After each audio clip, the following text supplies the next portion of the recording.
Hi කොහොමද ඔයාලා හැමෝටම මං හිතනවා ඔයාලා හැමෝම සතුටින් ඇති කියලා.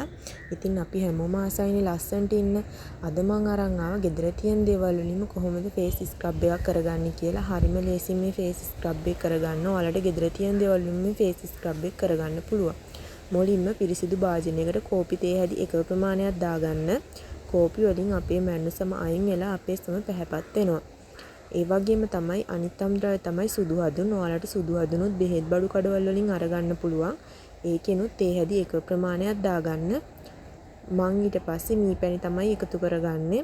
මී පැණි පොඩ්ඩක් වැඩියෙන් එකතු කරගන්න. මොකද සුදු හඳුනුයි කෝපි ඝනකම් වැඩි. ඒක නිසා මී පැණි වැඩියෙන් එකතු කරගන්න මේ ෆේස් ස්ක්‍රබ් එක හදාගන්න. ඉතින් මේ අම්ද්‍රව්‍ය තුනෙන්ම වෙන්නේ අපේ ස්කින් එකේ මැණුසම ඉවත් වෙලා අපේ සම පැහැපත් වෙන එක. ඉතින් අනිවාර්යෙන්ම ඔයාලත් මේ ෆේස් ස්ක්‍රබ් එක සතියට දෙපාරක් හෝ තුන් පාරක් අනිවාර්යෙන්ම දාලා බලන්න. මේ ගානට තමයි ෆේස් ස්ක්‍රබ් එක එන්නේ. මුලින්ම මූණ හොඳට පිරිසිදු කරගන්න. මම දැන් මූණ හොඳට පිරිසිදු කරගෙන තියෙන්නේ. ඊට පස්සේ ඔයාලට පුළුවන් මේ ෆේස් ස්ක්‍රබ් එක මූණේ හොඳට ඇප්ලයි කරගන්න.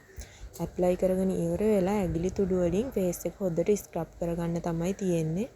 ඉතින් ෆේස් ස්ක්‍රබ් එකකින් වෙන්නේ අපේ සමේ මැණුසම අයින් වෙලා අපේ සමේ පෝස් ක්ලීන් කරන්න උදව් වෙන නිසා අපේ සමේ ඇතිවිය හැකි කුරුලෑ වයිටිස් බ්ලැක් හෙඩ්ස් වගේ තත්ත්වයන් ඇතිවීම වැළැක්වීමට තමයි අපි ෆේස් ස්ක්‍රබ් එකක් කරගන්න ඕනේ.